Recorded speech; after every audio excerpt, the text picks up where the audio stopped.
All right, so welcome to stage one of the Pass Racing series.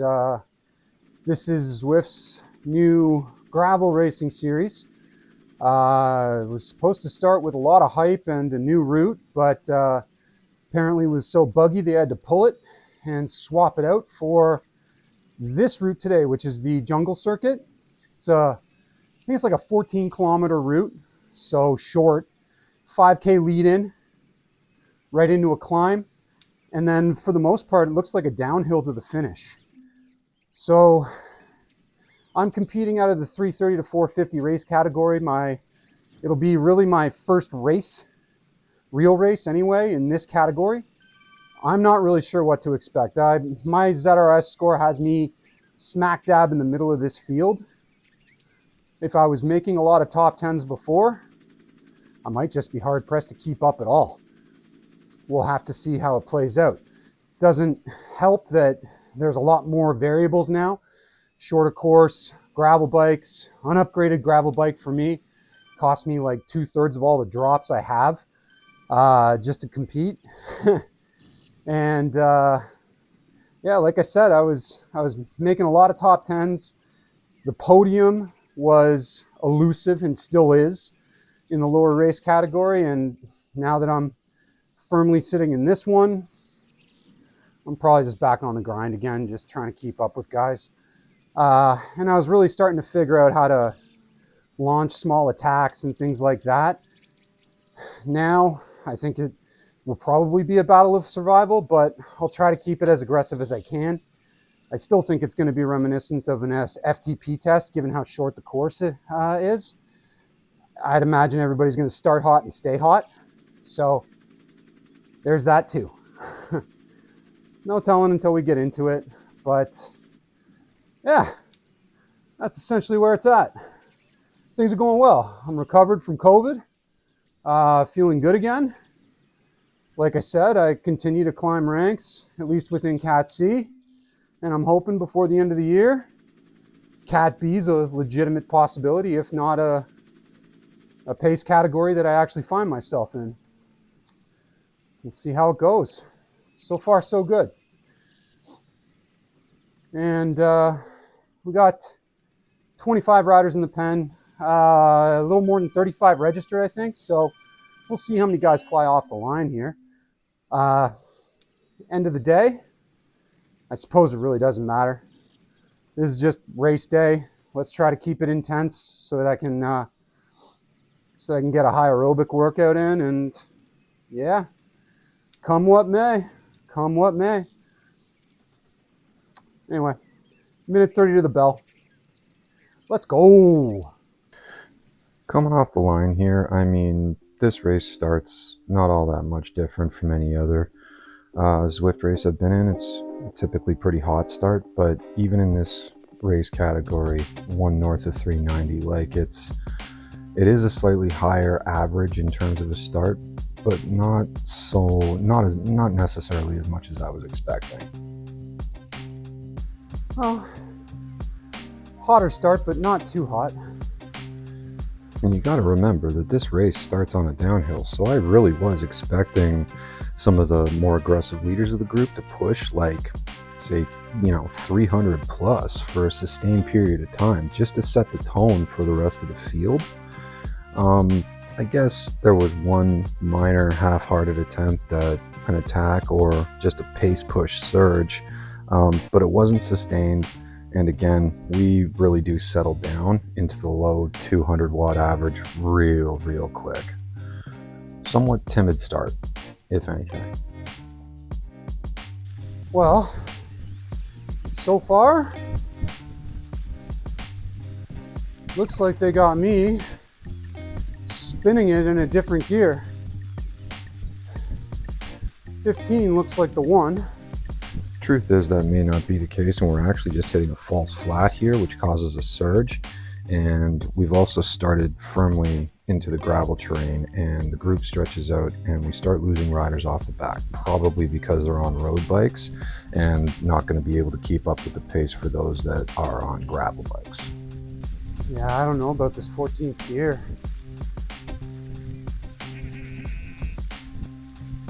It's usually my go-to for cruising anyway. I just feel like everybody's going to output a little bit more than that. Which isn't the end of the world to keep my heart rate down, but it'll force the legs to put in the work before we hit the climb. Again, just some more conscious awareness here that I'm on an unfamiliar bike in an unfamiliar gear, and really worried that everybody's just going to take off and drop me at any moment. Nice and slow down the hill. Oh, easy going, everybody's free spinning. And it truly really doesn't happen here. Everybody just sort of seems to sit back, collect whatever recovery that they can before we enter into the start of the upcoming climb. Just want to try and keep up with the leaders and pace myself behind them on the climb. This really just shows my continued lack of confidence in attacking and my reliance upon just trying to keep up with the lead group as best as I can. Yeah, it looks like survival mode's on today. I don't want to lead out with an attack here. Not before the climb. I gotta freeze it up here again and ask myself why. Why not now? Look where we're at here. We've got a few K before we enter what's a relatively shallow, long but shallow climb. I'm sub 200 at 192 watts. My heart rate's at 127. I am primed and ready. I can go and launch an attack here if I choose to. Why I'm not, I still don't understand.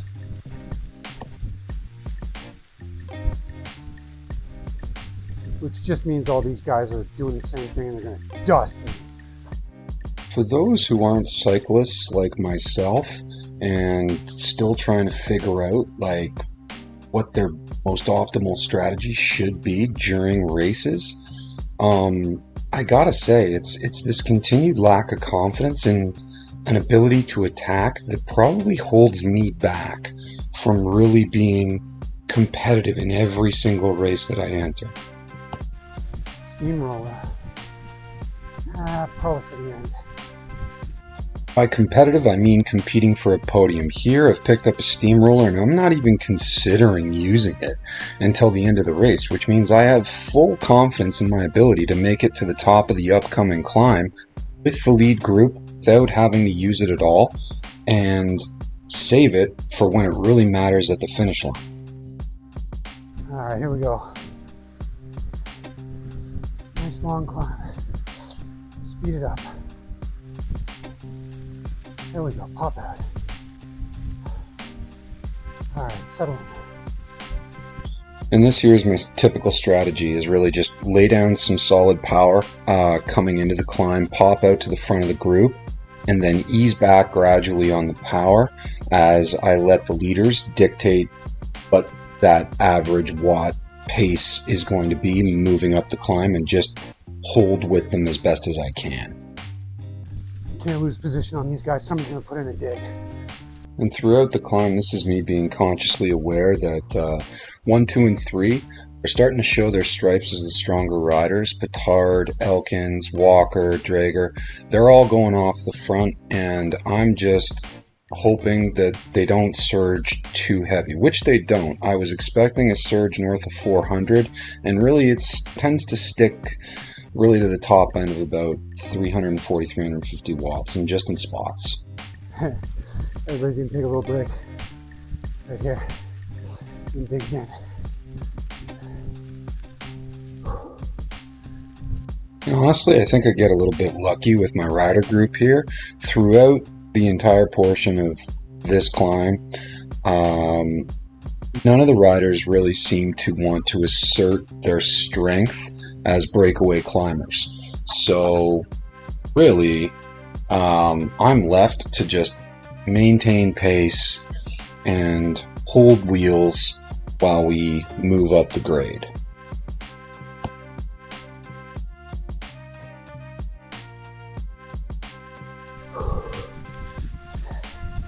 All right. Last big push. Go again.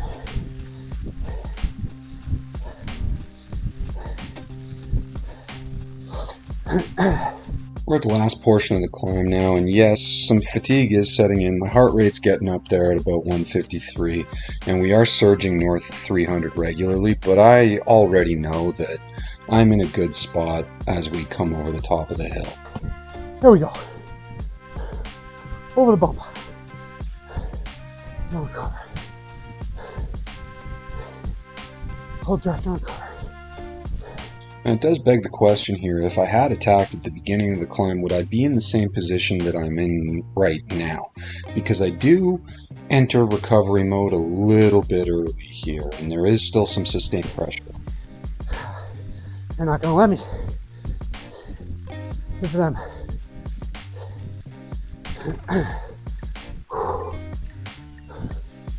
As was the case with a lot of this race, the pressure coming over the top of the climb isn't really sustained, and because we're coming up on, the final 4K, I guess, that's when I start to watch the leaderboards and who's left.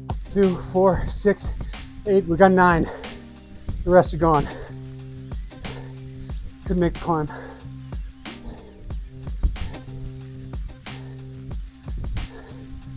All right.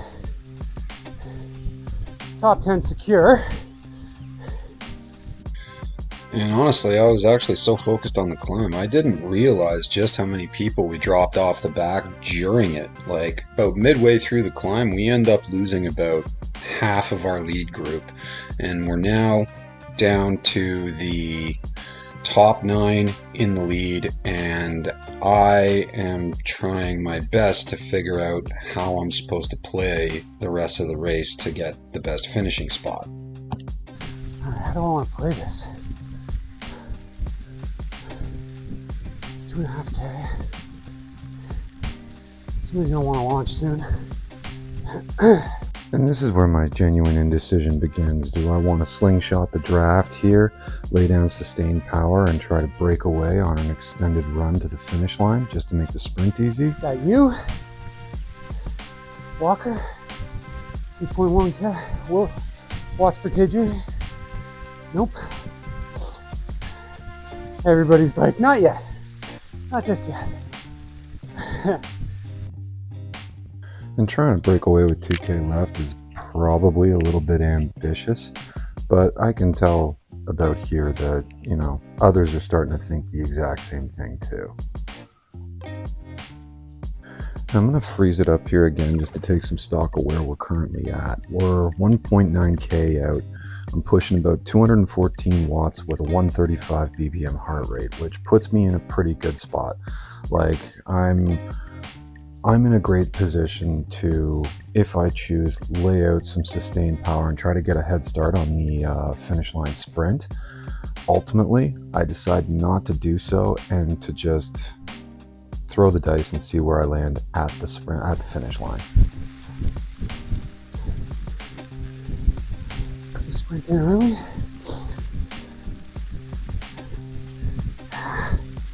Nah. I want to get wiped out at the line again. And if it feels like you've seen this video before, it's because that's my MO, to try and lay down some half-hearted power and lead out before the final sprint of a race, and then lose that race at the finish line, just like I did with pretty much every race, most of them anyway, during the Zwift games. That's not going to happen this time. I am just going to try and sit back and wait for the final sprint and do what I can at the end. I don't want the lead, guys. Not yet. And this is the part of every race that I find so difficult to manage. Less than a K out, and everybody wants to go and start laying down some higher power output, but nobody actually wants to take the lead just yet. They want to collect what draft they can before they decide to pop off and either break away and get a head start on the sprint, or wait for the exact moment that they want to launch their sprint and try to propel themselves past exhausted riders. Steamroller. That's 300. Here we go. And this has been a key learning for me. We're 300 meters out now, and I now know that I'm a 200 meter sprinter. I simply don't have the sustained power to launch at 300 meters. I'm not strong enough. And it's here where I've resigned myself to the crapshoot that is the finishing sprint. I'm once again staring at the back wheels of first and second place. Papa Broda's gone off the front with a 7 watts per kilogram attack to get a head start on the finish line. Elkins has gone with him, probably try to hold his wheel and secure second. And Walker's right behind me along with Petard, who's actually already started his sprint and has hit the bloody orange at 11 watts per kilogram. And now it's just a question of what I've got left in the tank, and I watch Petard just absolutely blow right by me. What I don't expect, however, is that Elkins ends up becoming a victim of the same mistake I always make. Ah! Was that a podium? No! Ah! Oh! By a hair again? Or am I actually third? Woo! Ah!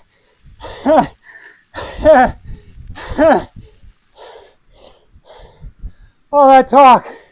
And when you lose at the line as much as I do, well, third place might as well be a first. Saved just enough for the end this time. And poor Elkins, I mean, I know that feeling all too well where you're meters away from the line in a good finishing spot and then you just get overtaken right at the end because you got absolutely nothing left. Broda, good on him too for holding off the surge by Petard at the end. I think another half second and Petard would have had him all day.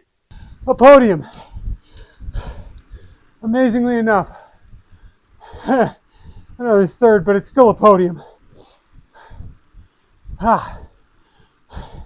I held off on the sprint and started with just my steamroller and laying down some sustained power. Just a little extra wattage before the sprint. But not too much too soon. And I'll admit it, I did creep these guys on Zwift Power after the race, and Petard is a Cat B rider with some strong numbers, and the rest of them have a solid ZRS score as well, and they're strong Cat C riders in their own right. If anything, it just goes to show like what the benchmark sprint power is if you're going to gamble at the line every race. I'm nowhere near the kind of power I need to compete at the line every single race. I kind of got a little lucky here, I think. Ultimately, moving forward, I think I'll take a page out of Broda's book, and instead of gambling on the sprint at the end, I'll probably try to lay down like, 5 or 6 watts per kilogram a kilometer out, and then just give it everything I got with 200 meters left and come what may. That seems to be probably my go-to strategy given my current sprint ability anyway. And clearly climbs are not the problem. It's actually the sprint at the end for me now. I'll take third place all day, every day, because it's only the second time I've ever done that. Sweet.